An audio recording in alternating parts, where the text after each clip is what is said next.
Hey everybody, Tim here with today's episode of Enterprise Season 1, Episode 18, Acquisition.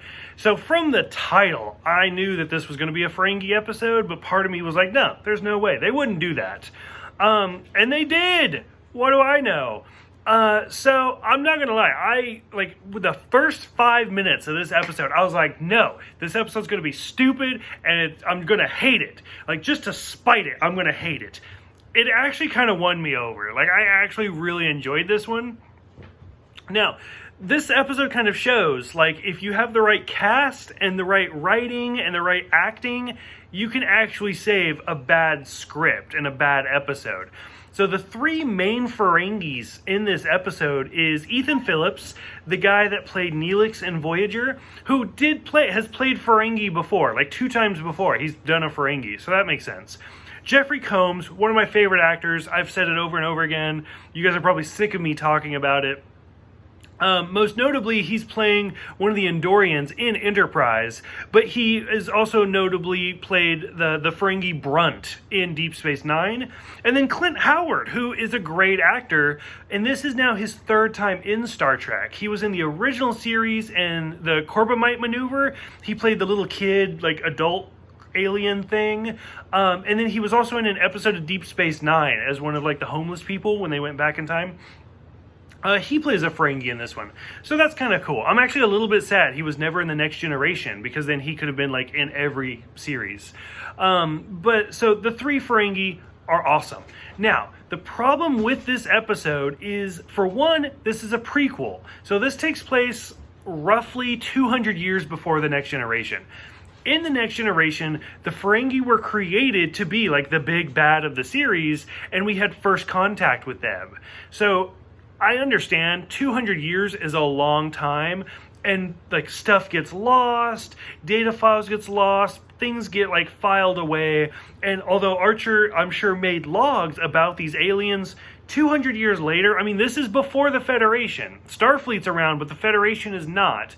So, 200 years later, maybe we still don't know that we've ever contacted them. The fact that Vulcans have never seen Ferengi before kind of bother me a little bit, because I feel like the Vulcans should have encountered them at some point by now. So, but it is interesting, and it's kind of fun to watch these guys, and how the Ferengi are looking for the vault of the ship. And it's basically like somebody watched Deep Space Nine and was like, there's a good cliche. There's a good cliche. There's a good cliche, and just kept writing down, like, oh, let's mention Umox. Let's mention the fact that they, like, love women, and they try to, like, kidnap all the women. Let's mention the rules of acquisition, which they mention 173 in this episode. I think Deep Space Nine, again, 200 years later, is at 285. So there's quite a bit of addition to the rules, which makes sense.